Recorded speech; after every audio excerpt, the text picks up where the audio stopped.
Hey, what's up? Hello. Show number 15. Commence. How you doing, boys? Not bad. What's good, man? Yeah, I'm just chilling. It's good to talk to y'all. Yeah. Well, let's get the intros out. You're listening to the Bloodshot Eyes and Sore Thumbs podcast. Some would call it the best. Just another reason to stay up. I'd call it the best. I'm in that camp. Yeah. Besties. We the besties. We do this thing every week. We look forward to it every week. I still get hella nervous, though, as you can probably tell. The we in question consists of the Eagle, Scott. Hey, what's going on, guys? Brent, the old crow. What's going on, you little internet trolls? Yep. Under that internet bridge. And I'm the best Jacob alive. Ladies and gentlemen, hello. We party chat up and talk about what interests us in the gaming world. We are learning as we go. The last couple episodes, we did some themed talks, kind of changed up the format a little bit. Check those out if you're interested in the Surge or the upcoming E3. Hey, big got some game party. hot predictions. Yeah. I cannot wait till it goes down so you can see how right I am and how wrong you are about Splinter Cell. I'm sorry. That's what I didn't. Okay, to be clear, I did not predict Splinter Cell. Here we go. Before our tweets start getting out of control. Anyway, this week we're going back to an open board as far as conversation. We will surely be mentioning the big Need for Speed revealed, titled Payback. The ongoing push and pull between Intel and AMD for those members of the master race. I'm sorry, I just got to read the cue cards. It hurt to say that. It hurt, didn't it? It's painful for you. Not really. Not too worried about it. We give some perspective on Rocket League, which will be celebrating its second anniversary very soon. Happy birthday, Rocket League! We love you. We wanted to check out the culling. So we come back with some scout info, and we're a little fancy on maybe getting into it. Yes. Scott's been bringing us his Overachievers segment every week. He's been doing great at it. We've been learning a lot about how flaky the public is with the money that they spend. For real. And we call that Overachievers, if I didn't already mention, and the after-hour spoiler party for those who just ain't ready to go home. Stick around. Yeah. We got to start out with a little news, which is kind of our tradition thus far. After a long week at the Lego Man manufacturing plant, I like to check out the headlines. Do they do those separately from the actual Legos, like its own plant? No. It's not like Twix. It's just where you got that would just be a logistics nightmare. You got like a torso plant and a legs plant. Yeah, I work in the face painting division. Nice. And I give people little Dragon Ball Z goggles and all that. Okay. You're real good at two dots at a half circle. Yeah, I give them all duck lips. At the top of the list for news that I got, we have a free game that just came out that the Eagle dove into a little bit extensively. Metal Gear. Twisted Metal. No, wait, I'm still wrong. Crossout. Yay! Sounds like a bad board game from the 90s, but it's okay. Yeah. It's not. Don't get caught up in the crossfire. It's so metal. I never got Crossfire. It was a little too. It's one of those ones I always wanted. Wanted it. Dude, I think if board games from the 80s and 90s had achievements for Crossfire, one of them would be like, don't die from swallowing a ball bearing. Yeah, this is pure mercury. Don't play with this, kids. Good. I was young and I'm seeing this commercial. I'm like, Not for you. This is bad. But anyway, getting back to it, Crossout is the subject. It's a free game that just popped up on the old Xbox Arcade. Yes. Yeah, if you're into shotguns being strapped to your car, then strap in for Crossout. Yep. Eagle, you have the most perspective. I'm going to get out of your way for this one. Yeah, so I was checking through the Xbox store, kind of seeing what's new, the new games, taking a look at things, and I saw a new free one, so I love free stuff, so figured I'd check it out.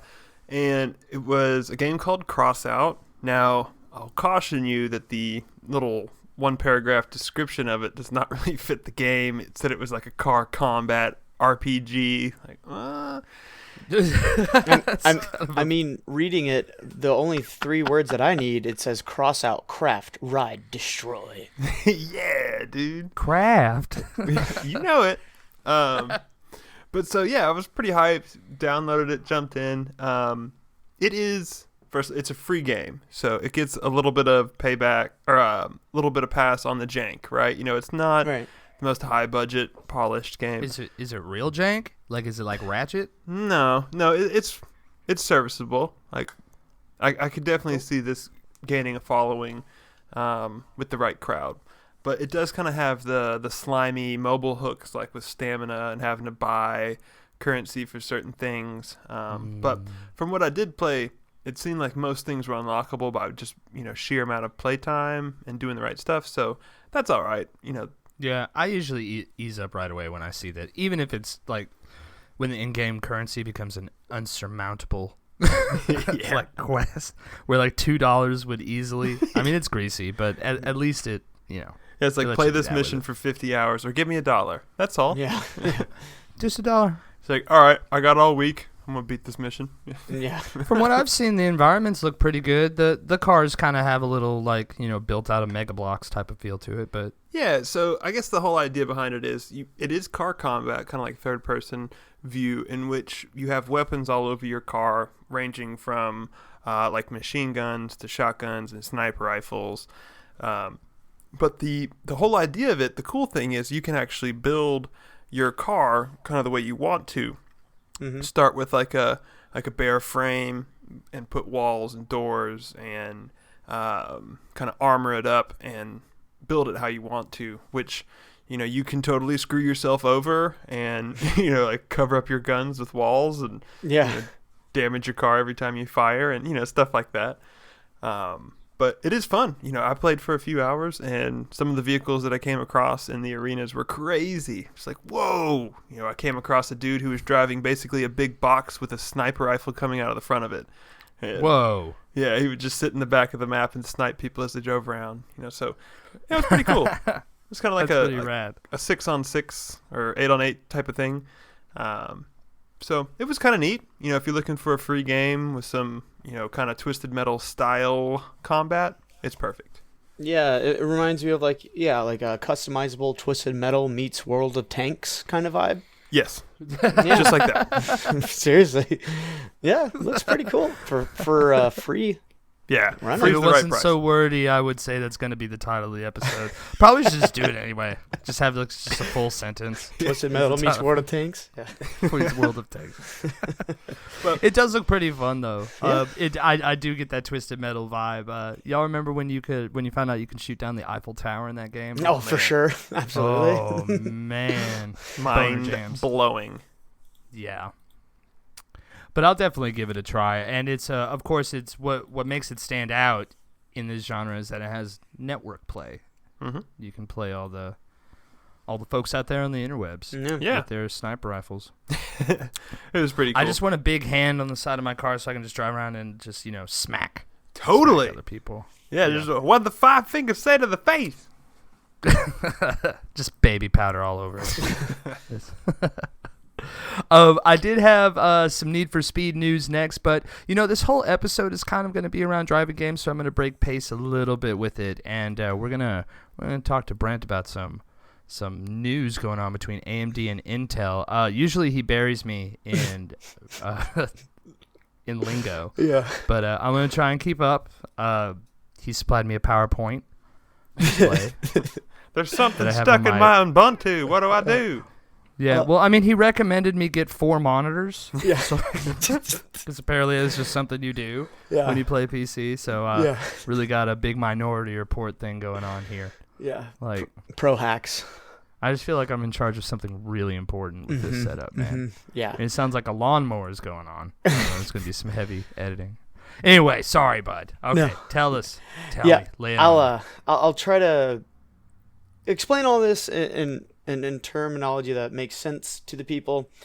If you're not super versed in the computer building game, but I mean, Jacob, I know you're not the biggest fan when it comes to all this stuff, but I will say this should be, I I don't know, really interesting or at least exciting to you, because what's going on here is only pushing forward really, really powerful systems that eventually is going to come to consoles, and it's just going to push innovation for video games. Totally. So what's been going on? Computex just happened in Taiwan, I believe. And this is like a big like PC conference, right? Yeah. Big, if I understand right. Yeah, pretty massive, actually. One of the biggest of the year. But I will say I'm really, really excited to see what E3 is going to show when it comes to the computers, soft and hardware. Because I was kind of expecting a little more from Computex this year. But don't get me wrong, there was plenty there that was really exciting. But I think E3 is really going to shine when it comes to pricing and everything like this. So what's been happening? AMD and Intel forever have always had this like back and forth, headbutting competition. Intel has always come and dominated the market because they have really high quality products, but at really high prices. And AMD, kind of lacks the necessary quality. I mean, they're not terrible, but they're always cheaper. But and let's be honest, Intel has Sheldon from The Big Bang Theory in their commercials. You're in there like swimwear. Yeah, there's some big money behind Intel. I mean, pretty much any desktop you buy that's already pre-made, it's going to have Intel. I mean, Apple got Bono. Did they? And look where they're at now. It sounded like he said Apple got mono.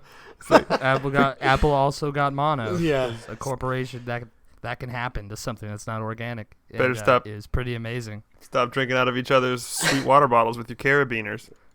Yeah. Oh God, you too. Jesus. Hype. Anyway, so what has been announced lately or over the weekend was the Threadripper CPU line from AMD has kind of been in the shadows. They haven't really released much information, but they did release. And then Intel came right back with their i9 lines, but also their X series of lines, which X, I mean, it has to be better, right? It has an X in the name. Yeah, obviously. And so the i9s have a minimum of 10 cores all the way up to 18, which I only have 8 in mine right now. Yeah. And then AMD's Threadripper series, their Epic line, is supposedly going all the way up to 16 cores. The thing about Intel, their highest end i9 Xe is about a $2,000 chip. Yeah. They do financing over there at Intel? Oh, I'm sure they'll take anything they can from me for a down payment. Give me an old payday loan. Yeah, I wouldn't skip out on the payments though. I've heard they can send some pretty scary Russians your way. But how would you know with the multicolored hazmat suits? They pretty much just dance around, pass computers to each other. Yeah. So these are some really, really powerful CPUs, which is basically the brains of your computer, or you have a CPU in your consoles as well. Mm-hmm. And this is really cool because we're gonna be seeing a really big step up. These things are probably going to be for 4K gaming, and then probably in a couple 3-5 years 8K gaming. That is going to come. It's already here, but just a little expensive as right now. But AMD's really doing some work. I know I've said this before, but they're coming at Intel pretty hard, more than they have in the past, in my opinion, and especially because they also are going to have their Vega GPU graphics card line coming out, which is apparently more powerful than Titan XP graphics cards, which are about $1,200. It's got an X in it. Yeah, it's got an X in it. It's got the XP X. though. It's XP. Pascal. It's another letter. I mean, after X, it's just more bonuses stacked. It scales. But yeah, man, with all this, I'm getting hyped, man. I'm getting really hyped, especially because with AMD releasing this stuff, and if it's going on the same line that they always do, it's not going to be anywhere near as expensive as the highest end of Intel stuff. I mean, Ryzen just came out, and that's been going really, really well. So I think they're going to go on the same line, and this Epic line, and their Threadripper's probably going to do really well, and maybe change up the PC landscape a bit here. Well, hey, You know, I get so wrapped up in headlines about new games being announced and console tweaks and all that from E3. Mm-hmm. Do these PC companies have a pretty big presence? Yeah. Oh yeah, massive. I mean, it's really strange because it's this massive. I'm talking massive community that's back in the shadows that gets outshined by the consoles because they're cheaper. Almost every house has one in them. They're not expensive, so I mean you have to realize the PC community was here basically before the consoles were, and yeah, it's been going strong, man. I think it's growing. Not very fast, but it's definitely growing, especially with these cheaper components and hardware. Yeah, and just throwing it out there, the PC gaming has like its own conference and own section at E3, and that happens on Monday, June 12th at 10 in the morning. Yeah. I feel like in our after E3 show, I should put in a lot more effort to covering some PC stuff. See what came out. Well, that's what I'm here for, bud. Yeah. You are right. Yeah. You are right. You ain't wrong, my friend. Well, I'm just glad to see that the word Threadripper is being used in a good term, because that's what the kids used to call me in middle school when I'd put on a medium shirt. Oh, I always thought it sounded like a rejected American Gladiator name. We have Blaze and Wolf and Threadripper. We have Threadripper or Jazz. Yeah, I mean they always have these silly names, and like Eagle was saying, like if you see these boxes for like GPUs, it's always some silly half robot chick with huge tits on it just to sell. I don't know. I guess to catch people's eyes. Oh yeah, I'll buy this one. Me it's got up tits on it. Is what PC gamer is buying any parts in a store? Like I feel like all of this stuff is ordered online anyways. So, who gets their Amazon box or, Newegg box, rips it open, they're like, yeah, just my box looks ripped open, it looks like it's covered in blood. That makes me want this graphics card so much more. Well, I mean, if you venture on out to Micro Center, that's a PC store that's around. You guys still got Circuit City? Radio Shack, dog, all day. Yeah. All day. Oh, man. Well, thank you very much, Brent. A little bit more up in news. We got, boys, I've been struggling to where to put this, but I got a new loot crate. Y'all want to hear about that? Yeah, hey. I'm sure do, bud. Nice. Nice. Let's take a look here. Let's get her on out. What was your theme this month? About to find out, my friend. Quick aside for those of you who are not familiar with Loot Crate. First, understand we are not sponsors, so Loot Crate, you're welcome. You sign up. And you don't know what comes in your box every month. Every month is a different theme, giving you one-of-a-kind collectibles and really cool stuff. Loot Crate. This month's theme is Guardians. And they always got some really funny stuff going on in here. Let me get this. This is like Guardians of the Galaxy or like the word Guardian in general? Guardians in general, which is an overall theme, and you hit the nail on the head, my friend. The first thing that comes out is a Q-Fig. It's a little bit, I don't want to do them, not do them proper justice and describe them as like a pop vinyl, but it's in that thread of, just small, collectible, and the approach that Q-Fig takes are little statues with bases and such, and this one is on Rocket and Groot from Guardians of the Galaxy Volume 2. Okay. Oh, how cute. Yeah, I haven't seen it yet. The first one was great. It just went at a breakneck speed, man. They got a lot done in one movie on that one. Just so over superheroes, man. Yeah. Moving on, this one's pretty cool. Art of Coloring Star Wars Mandala Coloring Book.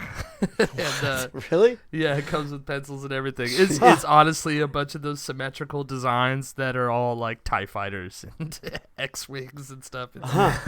This thing is rad. That's pretty cool. This is bomb.com. Yeah, just really symmetrical adult coloring book. I don't know. That was the thing a year or two ago. Really, really in coloring for adults. Got a rad Goonies t-shirt. It's red with black, and it says, "The Goonies never say die." Nice. And I don't know, for any of y'all at a certain age group, the Goonies was most likely a dear part of your youth as well. For sure. Lastly, what we got here is speaking of Guardians, this is sealed. I'm not going to open it because I don't like to open the stuff, but is Destiny. package here, and it says 3-patch set. Oh, tight. For my for my rad jean jacket or whatever. That's I got my first real Destiny patch. Just Yeah, nailed it. Nailed it. Where are we right now? I don't know. Oh, we're still in news. We're still climbing the hill. Okay. That was my loot crate, and it was titled Guardians. I'm super excited every time it comes in. Y'all check out the website and see if it's for you too, listener world out there. Last thing I got for the fast pivot points we got going on is we have been eyeballing this game, The Culling, that has been out for a little while. Yes. It is out for Xbox One, and it's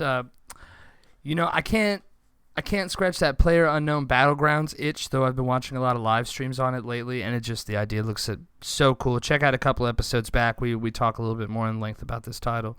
But after seeing The Culling, it's kind of the same idea, just way more Hunger Games. And, man, I just hope this game is rad. Eagle got on it a little bit. I heard that they were having some trouble with their servers and just keeping the jank down to a minimum, but I still really want this to work out. What did you experience when you went on there, man? Well, so yeah, I'm in search of scratching this PlayerUnknown Battlegrounds itch that us console players have. Just waiting, twiddling our thumbs until the day that they release. So yeah, I saw that The Culling was coming out for Xbox. Now I think it came out like last year or something on PC. Yeah. They've kind of been working on for a while, but so I guarantee that they just wanted to beat Battlegrounds to console for this exact reason. For sure. But so they had an hour trial, and then the game is in the what Xbox calls the game preview program. So kind of where they do just like Steam's early access or Greenlight. Yeah, similar features. So the game's $25 to buy, or they have a free hour trial. So I tried out the trial, went through the tutorial and stuff, and yeah, Jake, like you were saying, it's very Hunger Games-ish. Like you start in a tube that comes out of the ground in the middle of this big map, and if you look up to the sky, you can see the leaderboard of who's alive and who's been killed. But the whole game is basically you start with nothing, empty hands, and you find rocks and sticks, and you craft a knife, and you find another stick, and you craft a hatchet, and you keep on going, all the way up the line until you get like guns and bows and arrows and things like that, and you're just trying to be the last man standing. It's crazy. I saw some really cool videos of some dudes that were buddying up a little bit in the rounds when they would first start, and it looks so much fun. But couldn't get a game going. Really? Yeah. I mean, the servers were on fire the first couple days, and to my knowledge, that they're still kind of going that way. I don't want to throw any shade towards the developers. I know they're working their asses off, but beta is what beta is. Yeah, so I'm kind of waiting to pull the trigger on the full game, but definitely want to try it out. It's got this neat like blocking and parrying system with the melee weapons, which is pretty neat. Adds to some real tension because the fights aren't necessarily, really fast. You can kind of block and get your wits about you and have a fight with somebody. And they're not necessarily designed to be, you work your hardest for a sniper rifle and win the game yards away. Right. Saw some hand-to-hand stuff going on, some sword fighting, which is good too because the amount of players being thrown into any game at any given time is not nearly as large as old PlayerUnknown's. It's I believe it's only a 16-man roster. Yeah, that's what it was on Xbox. I can't speak to the PC version, and I can't speak to, if that number might increase as they work through development. But I will say that the 16-player lobby versus the size of the map you're on seemed a little off. The map seemed way too big. I walked around the first couple matches for 10, 15 minutes, not bumping into anybody, which isn't a great feeling in a game. The tension is, I think, where those games really shine. You see somebody at the top of a hill, a little bit too far away to shoot at them, so it's on. Or, you hear footsteps in the house that you're looting, and, the heart rate starts to increase. And, that kind of stuff is real special. Yeah. Yeah, and those are the encounters that I'm hoping the culling can deliver. And again, we were talking about being on the fence about it. Maybe when it cools down with servers, a little bit easier to get into it. That can be a game that us as the we three can pick up and start streaming. Yeah. Yeah. Post E3. Yeah, post E3. Streaming and beaming. Whoa! Hey. Can't call it Beam no No, more. sir. It's been rebranded. What? Let me invite changed. you to this mixer. Mixer. It's a dance, where boys to clue and girls everybody get in. This is the fucking Catalina wine mixer. So to clarify, Microsoft's streaming service from its Xbox was called Beam, and it's been out for a little while now. People have started to get on that a little bit more than before, and it's kind of barren wasteland when it first started. But Scott has been one of the pioneers on Beam. I got my OG badge. Yeah, dude, he's been doing it. But recently, very, very recently, actually, they changed their name to Mixer. Mm-hmm. It's kind of like an overnight thing, really. Yeah. Added a whole lot of new features, though, which we're pretty excited about. Beam was already hella easy to use from the Xbox. Twitch always involved a whole lot more steps. For the Xbox One, the interface is just right front and center, just boop, and then you're beaming and streaming. Yeah, well, Microsoft's done a really good job integrating, the Mixer service into like the actual OS. It's in the sidebar right where you get your games and apps and notifications. It's got its own tab, and now rolling out to preview members, it's got its own page between like your activity feed and store. It's right there. So hopefully they can drive some traffic to it and make it a nice legitimate platform to people to use. I like it a lot. We've been on there a lot lately too because of its ease, and we will no doubt mention again the new credentials to find us when we're mixing. I suppose. We're gonna cover all this later, so don't worry if you miss it. Instead of beam.pro, it is now mixer.com. Yes. / whomever you want to watch, whatever bad kid you want to see. Yep. Going on there. Dude, this new feature, though, and this is really exciting for us as a show and people who like to stream on our own as well, co-op streaming. Yeah. Man, this is huge. I'm crazy. so excited about this, boys. And how easy it is. So, to fill you in on what co-op streaming is, basically, we tested it out a little bit this week, and, I did it with my buddy Carrie, and Jacob, I don't know if we actually did it, but anyways, so the co-op streaming, basically you start a stream on your channel, and you have a friend, up to 3 other friends, 4 in total, running their own streams. You can kind of combine all 4 viewpoints on one page. So awesome. The viewer can choose which view to watch or see them all at the same time, kind of like a picture-in-picture thing. Yeah. And one unified chat for everybody. It's really nice. Yeah. Yeah, awesome. That's big. That's huge. I really kind of blows my mind that we haven't seen anything like this integrated into Twitch.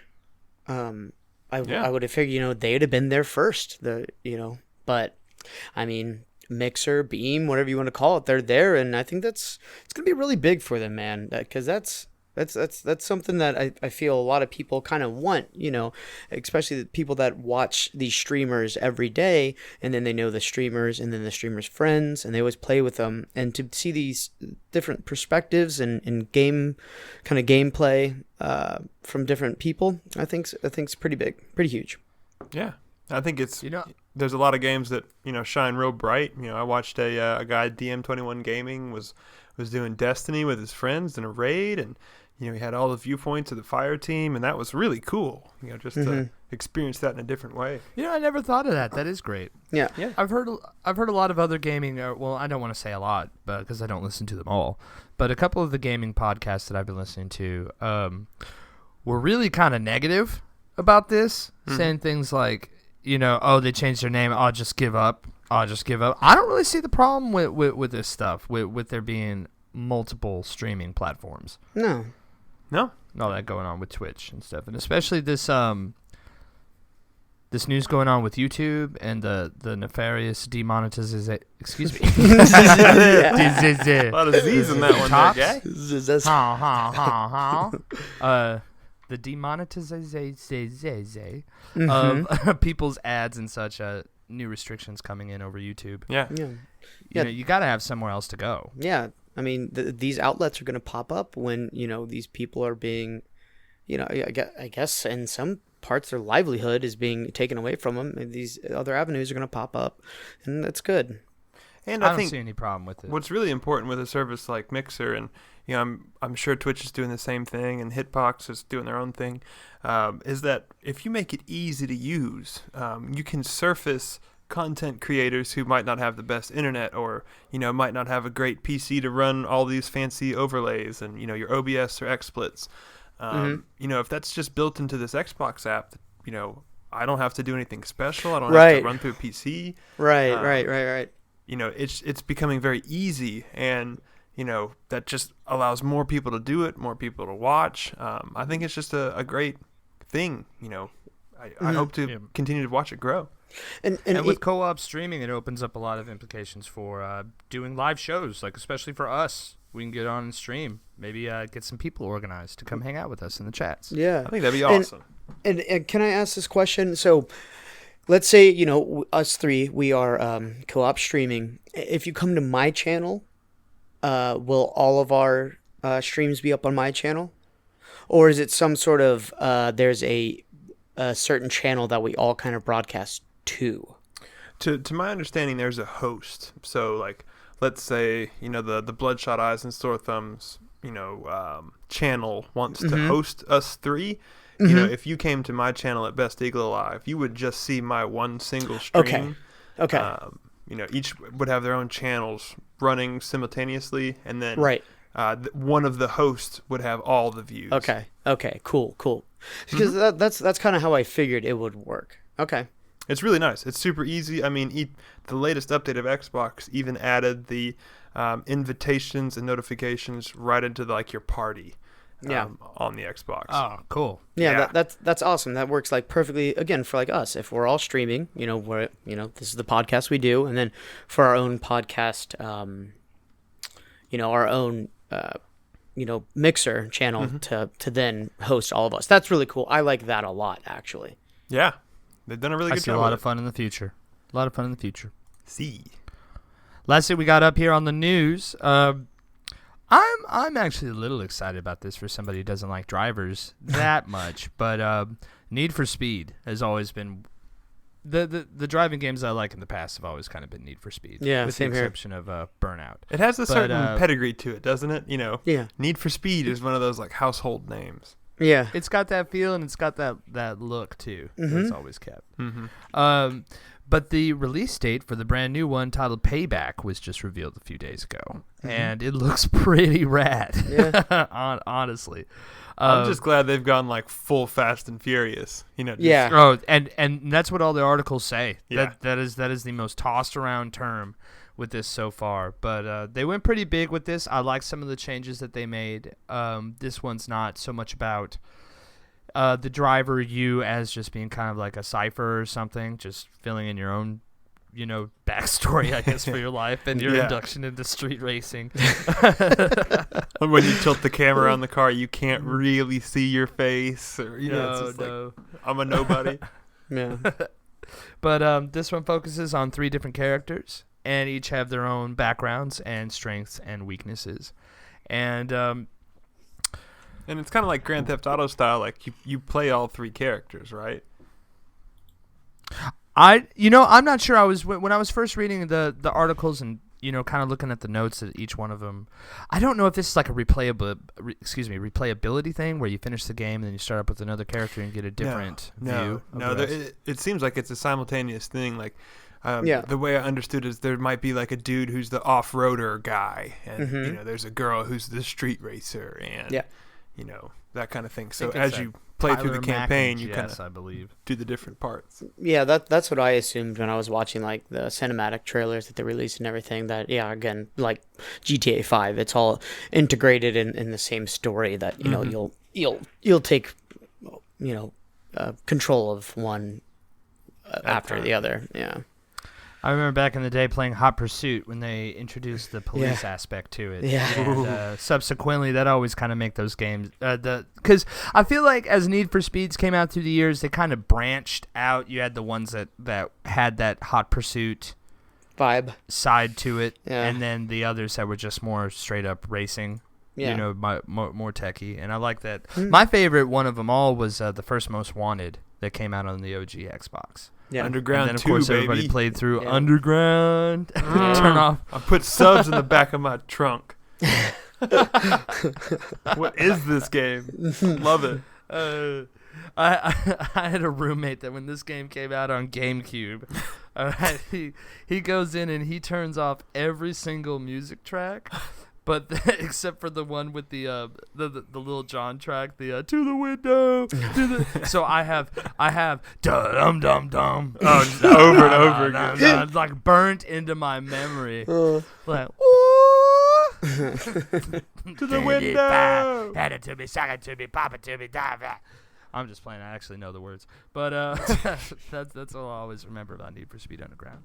But I like the wackiness that they're putting into this one. Mm-hmm. Yeah, it seems like they're leaning really hard into the customization stuff, and that stuff's great. Love when games give you the keys per se to that stuff.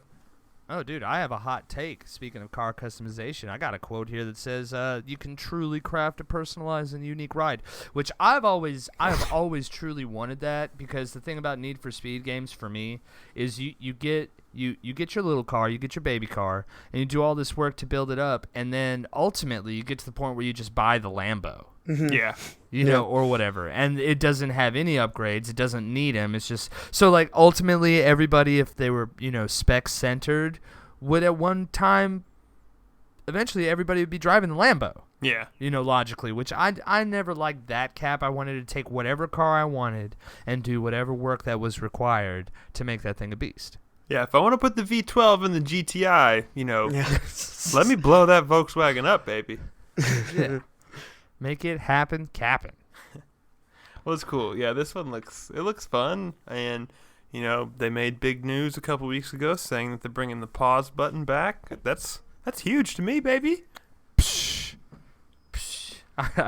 I'm just playing. That's actually one of my pet peeves. Big pet peeves is no pause button. Yeah, especially in a game like that. Like other pet peeves being like when people talk trash on Inverted. And like, when that Rembrandt song, the themes, the Friends theme comes on the radio and people clap during the clap part. That's like a pet peeve of mine too. That ranks up there with no pause buttons. It's so specific. I just play when people headbang to Bohemian Rhapsody. Oh yeah, that part where Wayne's World. Yeah, that really grinds my gears too. But I guess that's a different podcast. Yeah, that's all you, dog. That's all you. So November 10th. Yeah. Yes. Did I get that right? With specialty access for the folks who give EA money for their access and Origin access, they get the game quite a bit early. Yeah. And can I just say that I think releasing early November is a bad idea, with Destiny right before that and Call of Duty World War II right around there. That's a tight release schedule, but I guess a racer is a little bit separate crowd than those games. I mean, might mean $30 by Christmas. Yay! Jesus. That seems to be the trend these days. Speaking of trends, we're gonna stick with the old drivers, and one of the big topics we wanted to do this week is we talked a lot about Rocket League in the past few episodes, and this is a game that's held very dear to our hearts, except for one person of the B.E.S.T.ie crew. We're going to take this opportunity to talk them into it, and with the Rocket League anniversary, we just want to kind of break it down a little bit for folks who may not have experienced this awesomeness just yet. You think you're going to be able to get me to play it after this? Not really, but I think I'm going to be able to talk about Rocket League. Hey! I guess give it your best try, bud. That's a win. Yeah, we'll just edit you out, but it's all good. Fair It's enough. all good. The chip and cheese conversation with nachos. So getting into it, I guess we're just gonna let's just dive right in. 2 years this game is coming up, and what sparks this conversation is Psyonix released the information that new stuff will be coming out in preparation for the 2-year anniversary. This stuff comes out in the form of loot crates and new kinds of cars to choose and a new stadium. All of that stuff we'll get into in just a second after we talk about the update. Eagle, do you have a rundown of all the fancies, of all the shinies that's coming with this update? Yeah, so probably the biggest news is that they're adding 2 new cars, which is always great. Love when they add some cars. Also Brent. 2 new cars, Brent. Wow. Yeah, dude. Wow. Is he That's saying anything? crazy. I turned him off. Go ahead, Scott. Go ahead, Scott. No problem, man. Thanks for the assist. No pun intended. But yeah, 2 new cars. They're doing a new map, like a new arena, which is super cool. I'm not sure if it's like their standard arena size or if it's going to be a different shape, like Starbase or... It does look like a different shape, like maybe an octagon. That's kind of what I was think. thinking, but it's Yeah. tough to tell. But anyways, Championship Stadium. they're also adding a really big community requested feature, which is customizable goal explosions and customizable boost trails off your tires. So you can have like dollars coming out behind your exhaust or something like that, like dollar bills. Eagle, you hear this kid? Yeah, You hear this kid? you don't even know. You don't even know, bud. Tune into my stream. Mixer.com/bestjacobalive2/edgy stances. To see Slash some cash money.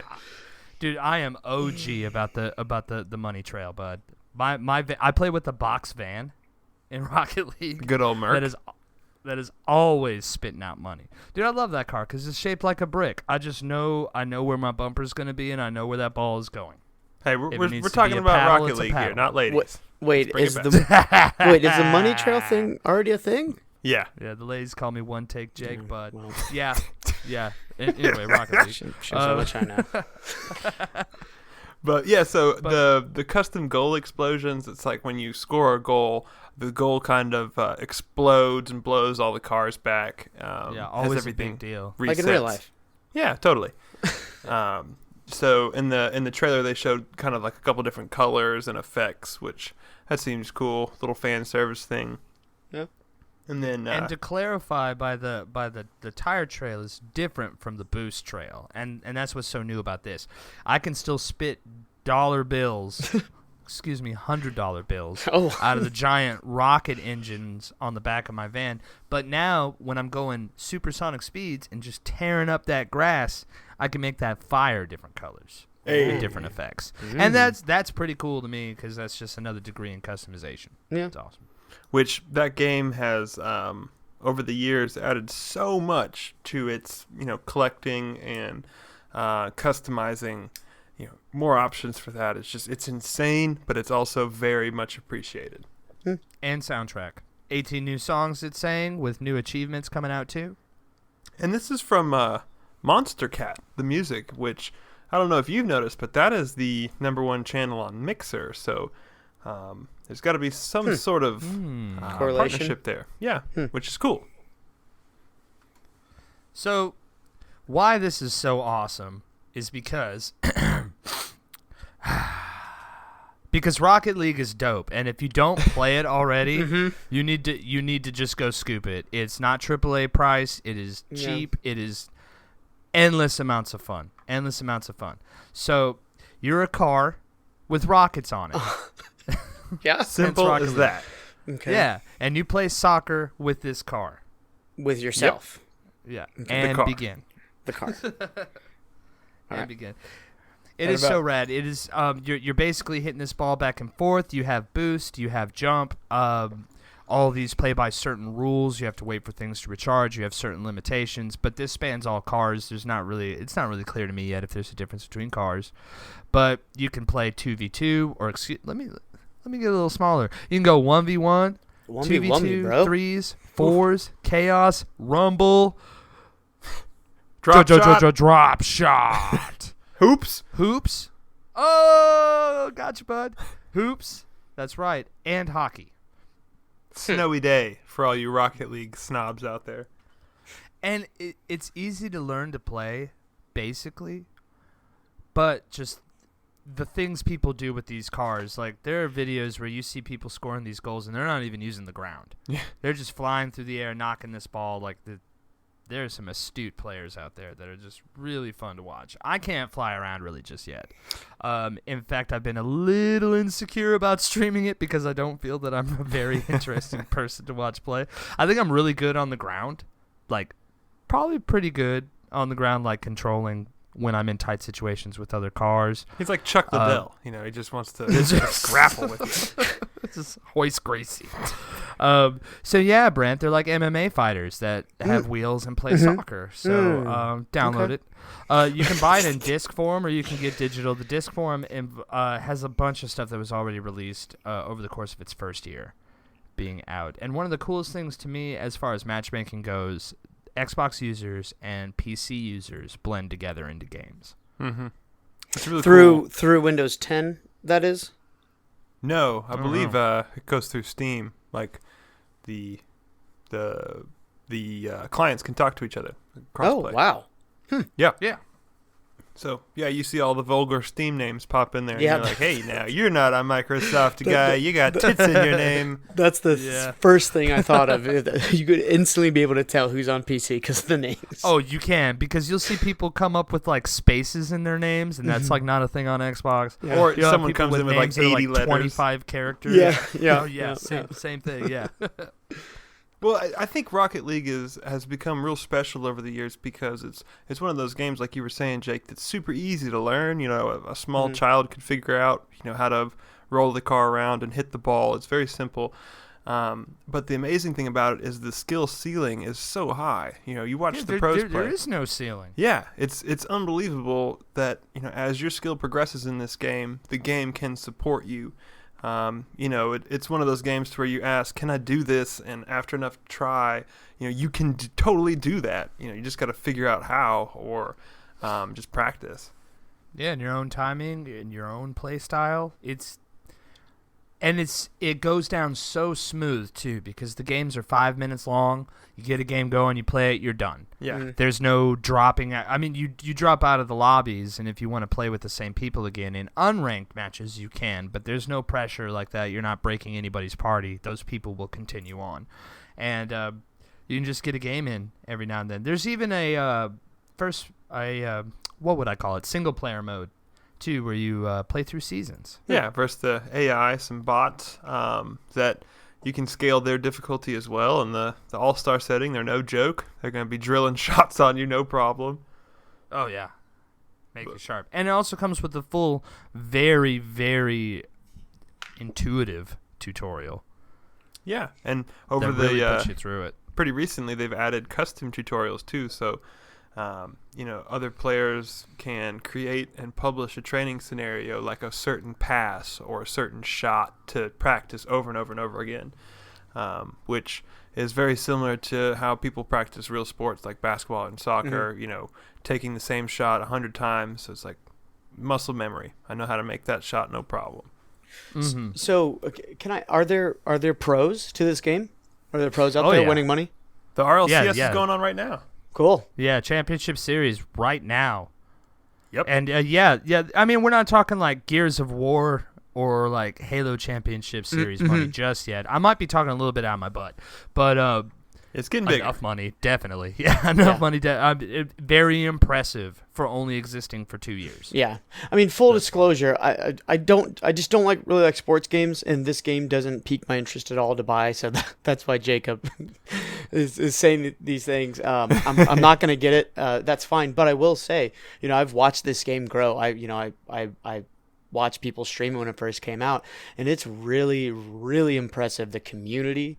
Just the updates of it, what the devs have been listening to, and how massive it has become in such a short amount of time. I mean, kudos to them. I mean, just for a silly little example, Jacob and I played a couple doubles games this morning, kind of just chit-chatting, and it was the highest player count I've ever seen on Xbox, and the game's 2 years old. It's we've talked a lot about it this year with games like Rainbow Six Siege and Grand Theft Auto 5, these games that have these long tails. The launch window is now not the most important part in a time's life. It's sometimes a year, 2 years after. Yeah. And I think that's a testament to, a good developer, a good publisher putting out content. Just good work being done well. Yep, and, absolutely. Like, all of Rocket League's updates have been 100% free, and the only thing that they've charged money for is, like, their keys to open a loot crate, like a CSGO style thing. Yeah. But when they added cars usually cost. Huh? Sorry to derail you, bud. I'm sorry. I was just trying to make that comment a little bit more casually. Sometimes their cars cost money. Sometimes, but I didn't mean to interrupt you. I'm sorry. Yeah, the cars are like $2 a piece, I think, which is fair. But so one of the things that I liked is they added this option to buy keys to open crates, for items, but you have a high probability of duplicates and all that, that crap that comes with opening crates. But when they added that system, they also added trading. So you could just trade with another player straight up and down. So, like, in my mind, you can't get a better loot system. It is pretty rad.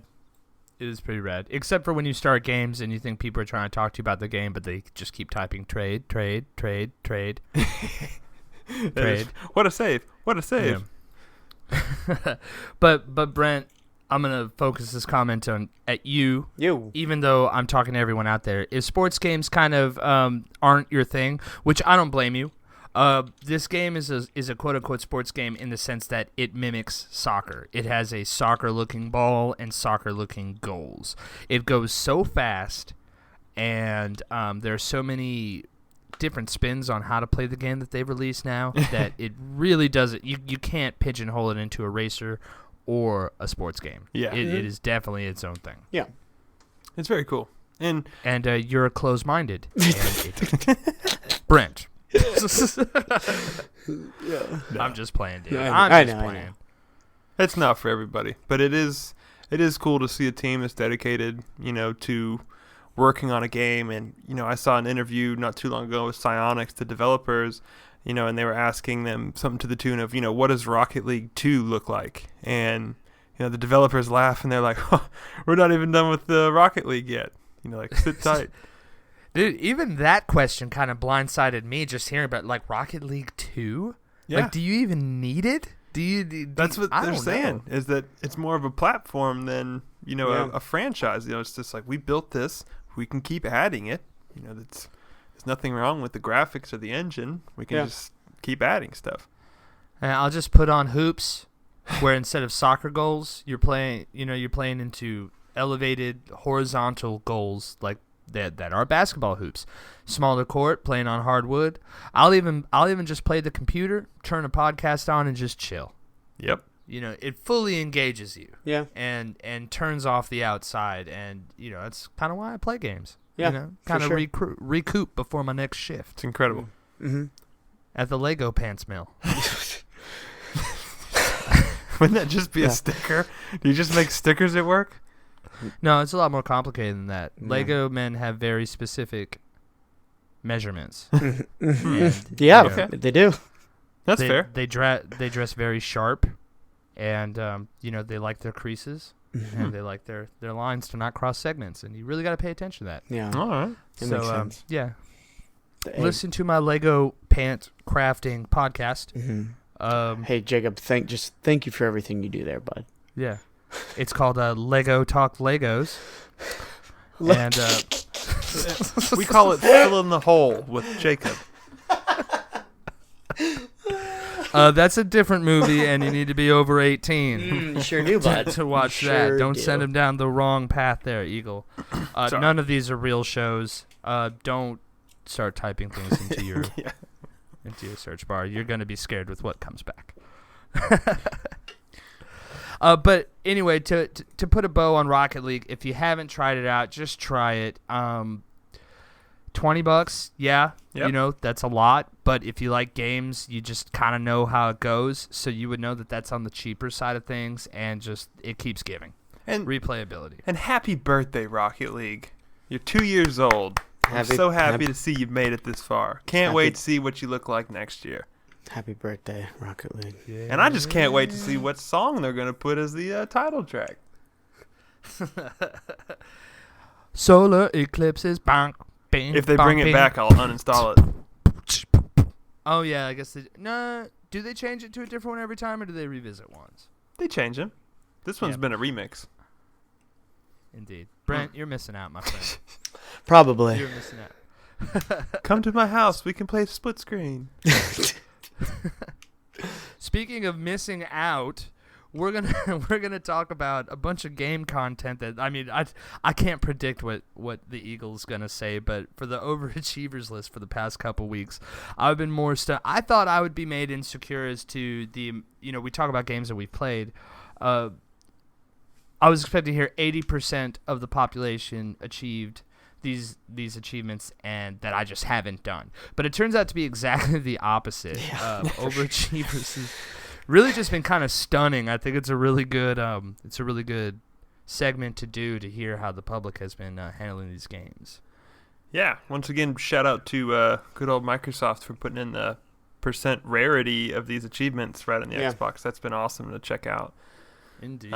But yeah, so this week we thought, since we were going to do a little segment on Rocket League, saying happy birthday to it, why not do Rocket League's achievements for the Overachievers segment this week? Which, pulling those up, looking through them this week, first of all, just got to get this off my chest. I am 100% completed with this game, all achievements. Oh, I meant to mention that earlier. Yep. Nice, dude. Man, I wish I had remembered that. Hey, everybody needs to stop. Let me tell you how proud I am of my best friend here. Dude, this game is no joke getting these achievements. Not only is he 100%, but he is master rank. Hey, Oh. I'm blushing over here. Oh, dude. No, I mean, it just takes time and a good amount of patience and a willingness to learn. A willingness to equip the Bubbles trail and score an aerial goal in the Aquadome. Oh, dude, these achievements. Like, beat 3 vans wearing mohawks. Like, what are the odds that you're going to get that game? Really? Like, thrown in there. No, that's not really, but it's closer than you think. I was going to say, that's so silly. They had some really obscure ones. There's no lie in that. So we took a look at some of the achievements. Now this, of course, is for the Xbox One version. It doesn't count for PC version or the PlayStation version either. So I know, but this is the data that we have. So we took a look at the most common achievement and the least common, and someone's in the middle. The most common being the first timer achievement for scoring your first goal. Now, Yeah. have you gotten this yet, Jacob? First timer? Yeah. Bud, why you gotta put me on blast? Yeah, bud, I'm expert, dog. I'm not just master. It's okay, audience. I gotta take his shit because I'm just expert and he's master. It kind of just works like that. It happens. Sorry, you can't see over this, but I'm saluting right now. So please, no court martials. But dude, your first goal in Rocket League, because unless you watched a whole bunch of videos on it, which I did not. The Eagle kind of got me onto this when it was making its approach to the console from the PC. I did not know that this game, every time you score a goal, there's an explosion. Yeah. And it is the raddest feeling, because you can't really score a goal deliberately right off the bat unless you just happen to be somebody who's pretty good at this control type. It's confusing. It's a lot to take in at first. So first timer goal, I'm proud, very proud of the community. 81% got to feel that feeling. And the 19%, like, what's your deal? They're struggling, man. They're meeting players like you and I out there, just swatting flies. Just get out of here. What grade are you in, dude? Like, just get the ball in the goal. But yeah, 81% of people have gotten that, so most people have felt that sweet, sweet taste of just scoring a goal on somebody else. It's a great feeling. Mm-hmm. But so moving on down the line, now that is the most common achievement. So congratulations, everybody scoring goals. Love it. So took a look at the triple threat achievement, which is Rocket League, like Jacob was saying earlier, has 1v1, 2 versus 2, 3v3, all the way up to 4v4. But 3v3, 6 players in a lobby is the standard type of Rocket League. So triple threat, that's to win a 3v3 game. That's been unlocked by 63.82%. Not too bad. Not too shabby. Not too shabby. So most everybody has at least won a game. That's good as well. My majority of playing is usually in doubles. So it starts to become kind of a crowd for me. Yeah. Above that. Because I'm also an obnoxious player sometimes. I just I chase the ball like a retriever. I'm just focused. Shut up! And then I poop in the yard, and then I bury it, and then I come back and I just chase that ball again. And gotta get her done.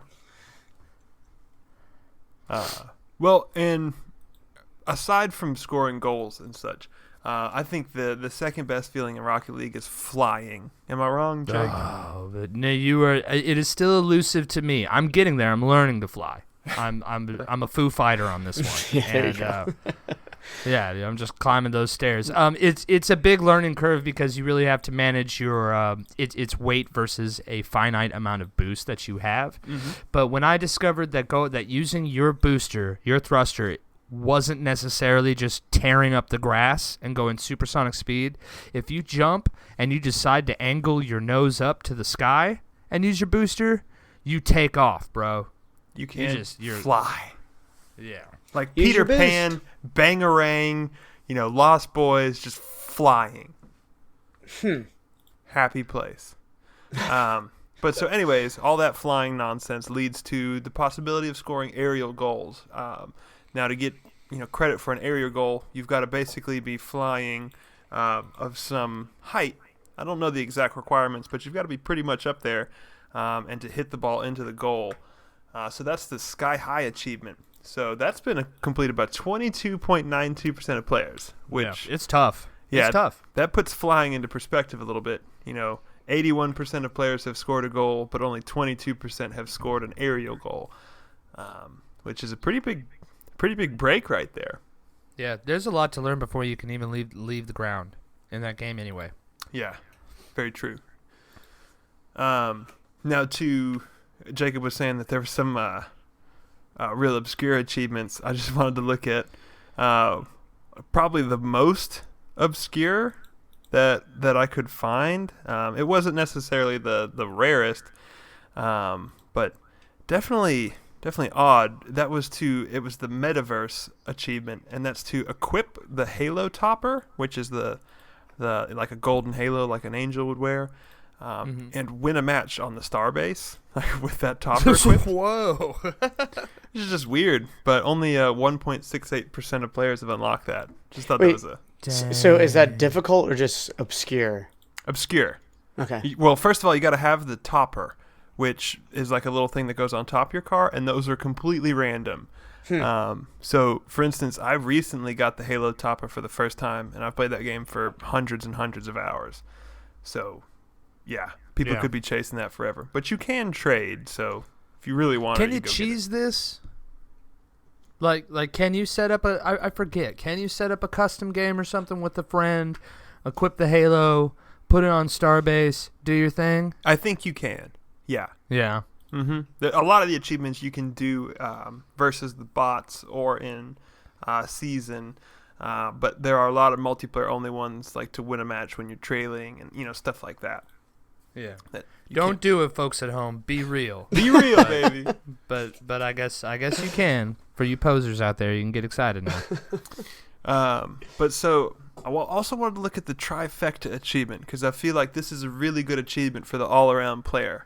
To get this achievement, you have to, in one match, the same game, you have to score a goal, get a save, and get an assist for a goal in the same game. So that was completed by 32.86% of players. And you were saying these matches are only 5 minutes long. Yeah. Okay. So overtime is indefinite. Oh, okay. But yeah, so 32% of players have kind of done it all, the trifecta, which is pretty cool. And this is one of those ones that happens kind of randomly. Like I think if you try, this one's a little bit more elusive, and it'll just sneak up on you one match. Yeah. One hyperactive match. But so moving on to the absolute rarest achievement in Rocket League to date. These numbers are ever changing as people play, but this one's probably going to be tough. And that is Get Up, Mr. Bubbles. So that is to equip the Bubbles rocket trail, which just it's not easy to get. That took me a while to get as well. Kind of a random drop. It's a purple, I think. I think it has levels. Oh. But anyways, you got to equip the Bubbles rocket trail and then score an aerial goal in a certain map called Aquadome that was added after launch. So yeah, this super specific. But this is the rarest of the rare, and that has been completed by 0.60% of players. Dang. And I think I got the Bubbles. I think I need to get on it. yeah, dude. Try it I out. think I'm only 65% on Rocket League. Whew. But all that to say, overachievers like us, we love to hear that Rocket League is adding more achievements in this second anniversary update. So my 100% is going away, but I will be fighting to get that back. Yeah. Such is the grind. Let me take a couple minutes at the end of this overachiever session here to say that I've done a little bit of research on the PlayStation trophy system, and soon I want to be mirroring Scott with some trophy info for our PlayStation players out there. I'm going to give it a little round out just real quick. I don't want to waste anybody's time who obviously already knows how the trophy system works, but just for a little, little practical knowledge out there. The way that PlayStation handles achievements is with trophies. You have bronze, silver, gold, and platinum. These designations for the medal is kind of stuff that's easy, and then stuff that's spanning the range up to a little bit more difficult from bronze to gold. Gold's usually progression based. You beat the game, you beat this boss, or you satisfied a certain really like Mr. Bubbles, get up Mr. Bubbles type situation. With platinum being awarded once you've, in Xbox talk, 100% of the game. Mm-hmm. And so you would say, I platinumed that game. Yeah. I'm not commanding you to speak like me, but you should. You'll make more friends. And a little side thing that they also pair up with this is they do the exact same thing as far as percentages. And they have 3 designations within each trophy between common, rare, and very rare. And this is decided by the public, by the consumers, as they've gone through the game. So if not a lot of people have finished the game, if you've completed that game, it'll tell you that achievement's very rare, but that could change. And the parameters are like 0 to 15% of the population is very rare, with 16 up to 50% being rare, and then everything else being common above that. Yeah, very cool. Yeah, so hopefully we can start mirroring some talk about the Sony users too. Yeah. When it comes to overachievers. That's neat. I'm excited because I was looking, the original plan was to do kind of both, but, I don't have a PS4 in the house, and a lot of the third-party sites don't include the actual Sony numbers. So, we'll look at that in the future, and hopefully we can figure out some cool things. Yeah. Well, I just ordered a beer, and the bartender rolled her eyes, so I think it's coming up on closing time here. We're going to be bringing back our spoily doilies section. Yeah. The people with no home to go to.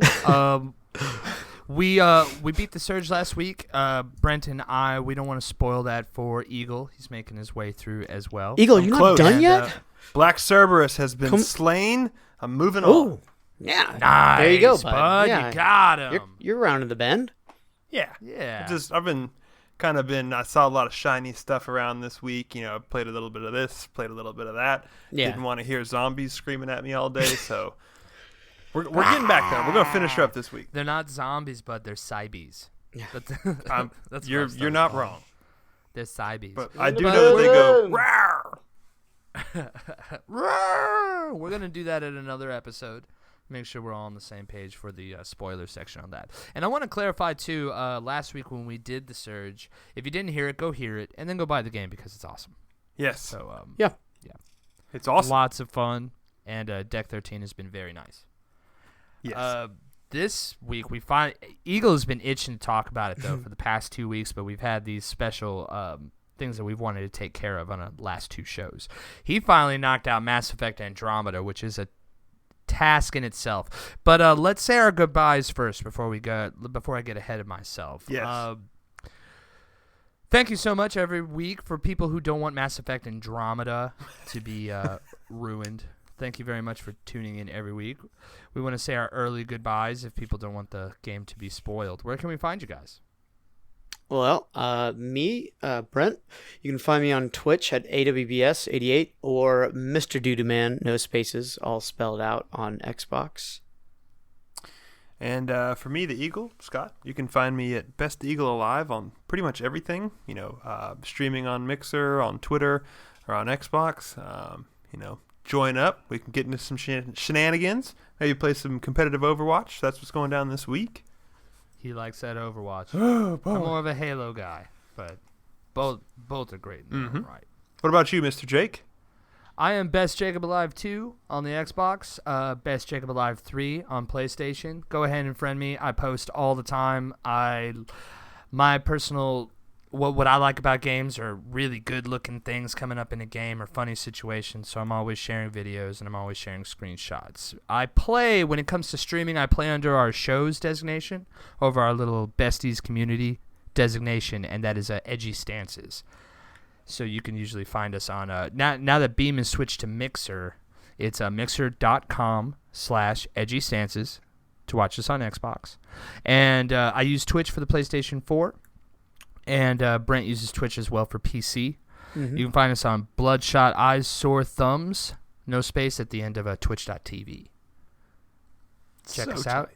Come chat with us. The website is edgystances.squarespace.com. Y'all noticing a trend here? If you do, tell me yes with an email to edgystances@gmail.com. Hey, I put us a Instagram together. I forgot about that. Oh, pictures soon to come. Yeah, so find us on Instagram, Edgy Stances and or Bloodshot Eyes, Sore Thumbs. It'll find us either one you put in. It'll find us. So follow us on there. I plan on putting some pictures of us and obviously video games, maybe my PC, whatever on there. A little behind the scenes, I guess, of who we are and what we do and what we're all about. So yeah, find us on Instagram. Super tight. Yeah. And all of these apps, all of our presence on them, we're a baby show. Mm-hmm. We're learning as we go, and so we're trying to grow this stuff up from the ground. So any followers, any emails, any advice, tell us what we're doing wrong, any of that, remind us that you're out there. We love talking to people. We love making new friends. Yeah. And Twitter handle is @EdgyStances. It's all the same thing. You can rate and review if that's your thing, but the best thing is word of mouth. If you like our show, or if you think we're just goofs, tell a friend that, please. Yeah. That'd be a good idea. Put us on at your work, so all of your people can listen to us. Just force them to listen. They'll fall in love with us eventually. Duct tape, if wrapped around enough times, becomes nigh unbreakable. No matter what they scream as you're doing it. Mm-hmm. And then it'll be easy to make them listen. Yep. Thank you so much, folks. We're going to start talking some Mass Effect, and we'll see you next week for everyone checking out early. Bye. Stay ambered. See you. Oh. Are they gone? Hold on. I'll look. Yeah. Yeah, they're gone. Sorry, boys. Sorry. Sorry. Did they notice? No. Okay. All right. I think we're clear. Whew. She's alive! Scott. Is she? She is. Do you want to know who she is? Flashlight I face? think you're going to... I'm going to tell you anyways. Yeah. Your mom's alive. Oh, thank God. Buckets. This whole time, thought she Your was mom dead. goes to That was college. my whole motivation. No, so...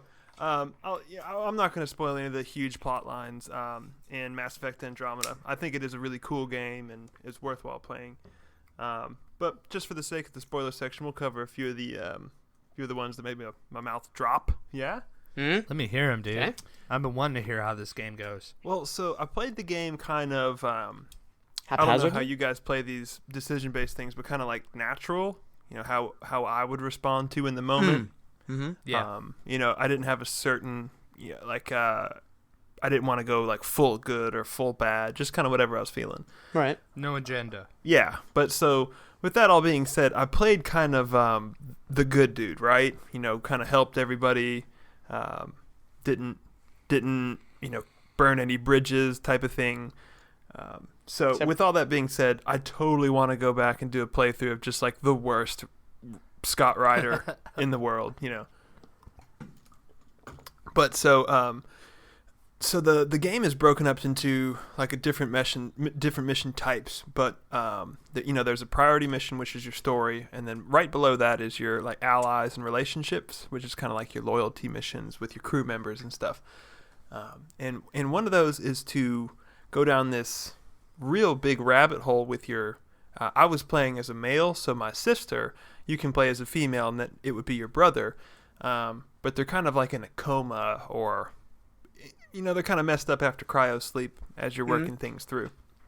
But there's this really awesome storyline of your father taking your super sick mother, who's just about to die, and basically putting her in cryo sleep, and in hopes that find a cure. Medicine, will advance, and then we can wake her up and fix her. Right. And so your whole life you went to Andromeda, this huge journey to Andromeda, to hopefully start new life, and then 100 hours into the game, it's revealed that your mom is under the name Elizabeth in Cryo Block B, but we didn't want to tell you. What? Dude, what? So you go have this huge emotional moment with your frozen mother. It was really neat. Momsicle. Good old Momsicle, still alive. But see, I think that those types of things are where this new version of Mass Effect and Andromeda really shine. It had like this awesome interaction, but the problem was it took me maybe 10 to 15 hours of like fetch quests to get that ending. And that was kind of sad. I wish they could have put that forefront a little bit more. And then just to kind of put a bow on Mass Effect in general, the ending was super cool. Leaves it open for more to come. I know that they're doing some different work in the studio, doing some rearranging, but it's ripe for some sequels in that vein. Had a really cool ending. It was one of those things like I had done everything right throughout the game, so all my people were with me. So I could see that if you were the bad dude throughout the whole game, you would just be alone and screwed. So it was pretty neat. Not like super powerful though. No. I don't. Not in the term of gameplay. More as like cutscenes, right? Like throughout the end of the game, there's a lot of cutscenes. Like it would jump to this person, they're like, "Thanks for saving me, Ryder." Like, like I'm here to fight with you. Like they don't actually do anything, but you see a lot of the people throughout the game that you've helped on side missions and stuff. That if you had said no or not helped them, they wouldn't be there. You would have just been alone. Can I ask you this? So I'm not really into these dialogue trees, sitting there listening and talking back and forth, having the dialogue up on the screen for 10 minutes and then going and doing this. How much of that did you kind of run into to where you were kind of over it, rolling your eyes like, oh, I want to go play. I don't want to sit here and think of this and think of that. Like, how much of that did you run into? Not much. The only times that I really saw that stuff was when, like, I didn't agree with what we were doing, like in the game. You didn't have like a neutral choice, like, I don't want to do either one of these. That doesn't make any sense, like that. Yeah. Or it's like, I'm on this planet, we, have to push this button, and I, the player, am sitting at home like, this is dumb. Like, we wouldn't be doing this. Like, we wouldn't be down here in the first place at all. Like, I just want to leave. And, and then you sit through another 30 minutes of dialogue and stuff, and it's like, this is so dumb. Like, get in your ship and leave. That kind of stuff was a little bit there, but a lot of times the game will give you a little dip, a little lull to where you start rolling your eyes, and then it's like the twist comes, the payoff comes, and you're like, all right, I'm here for you, baby. See, I can just see myself playing this game and just pumping A to get the dialogue boxes off, and like everything's messed up and just everything's chaos in the background. Then don't play this game. Like, that's why I haven't, because I just know that eventually I'm going to be like, all right, I just want to kill things, I just want to shoot with my cool lasers and do stuff like that. Well, yeah, because it's like you go through these tough dialogues, you go through these weird mysteries, and then you're walking around the world, and you'll just be like, that's Reyes, and you're like, Reyes, and in your head you're like, oh, that's the dude who screwed me over in the bar, he sold me out, and it's like you crouch down, you pull out that sniper rifle, and you're like, this feels good, this feels real good.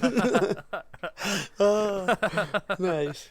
But like, the problem with the game, though, is a lot of that stuff's easy to miss. And, right. Like, if you're skipping dialogue stuff, and, like, that sniper shot you take isn't going to mean anything. Like, right. He was probably a bad dude. And it completely ruins the, 5 hours of screwing they did to you earlier. Yeah. So what was your end game time? 98 hours, I think. Good Lord. And I got 97% completion, so, like, I did everything. Wow. Jesus. Yeah. Good for you. There's not much more. A couple side missions that it was just like, I don't want to do this. Yeah. Let me cut to what we're really all here for. How many aliens did you bang? I never kiss and tell. Good man. I got 2 down. I got one night stand with old PB, the girl with the black stuff on her eyes. And then I'd gotten into a serious relationship with my girl Vetra, old bone-faced cricket girl. Oof. Damn. I bet she was a lucky bone-faced cricket girl. She's like 2 feet taller than me, and I dig it. Dang. You like them all Amazon? Like carry you? It was great. Bedroom. After I got into like the serious relationship with Vetra, she cooked me this steak and like burnt it charred black, and she's like, it's cow. Humans like cow, right? It's like, girl, I love you, but no, I'm not gonna eat this. Do these aliens get like jealous and be all standoffish and to one another? Yeah. Oh yeah. You would be stalk wearing people that. on Facebook. Really brave eyeliner you got going on there. Yeah. So there's some weird like old stereotypes like about the Krogans and the Turians and stuff, because a lot of the races are from old Mass Effects. Mm-hmm. But the nice thing that they kind of subvert all that with is a lot of us came voluntarily knowing that we're going to be intermingling with other races, so it's kind of like the cool guys came and the KKK stayed on Earth, Yeah. But all that to say, if you're looking for a huge wealth of content and, want an RPG like that, it's top notch. I don't think it deserves half the hate that it got. It had some bugs and some animation stuff, but it's all been fixed. It's a top notch game. Yeah. Sounds like it went down like a good book. It was. It took me like 2 months. It was not a thing where I went down every night, playing several hours. It was like, I could go for a few hours of this and a few hours of that. So, yeah, it was great. Good. I'm happy to hear you knocked it out, man. Yeah. It was good to get my first Mass Effect down. Now I can, dodge that question. Hopefully its assets will be unfrozen. Or its interests will be unfrozen. That's real. And you can get that sequel that you want. Yeah. Spoily doilies. Thanks, boys. Every week. Yeah, man. Thank you. Yeah, y'all are my besties. That's B.E.S.T. Bloodshot Eyes Sore Thumbs. Thank you so much for listening. Thank you. Yeah. Thank you. Tell a friend. And we'll see you next week, guys. I can't wait. Yeah. Y'all remember to stay ambered. Thank you. Another one down. And be sure to have the best day you've ever had. Man, that's 15 best days so far. One for each episode. I'm proud of you guys. I'm proud of us for making it 15. Hey-o. Learn a little bit more every week. Thank y'all, public. We'll see you next time. Peace.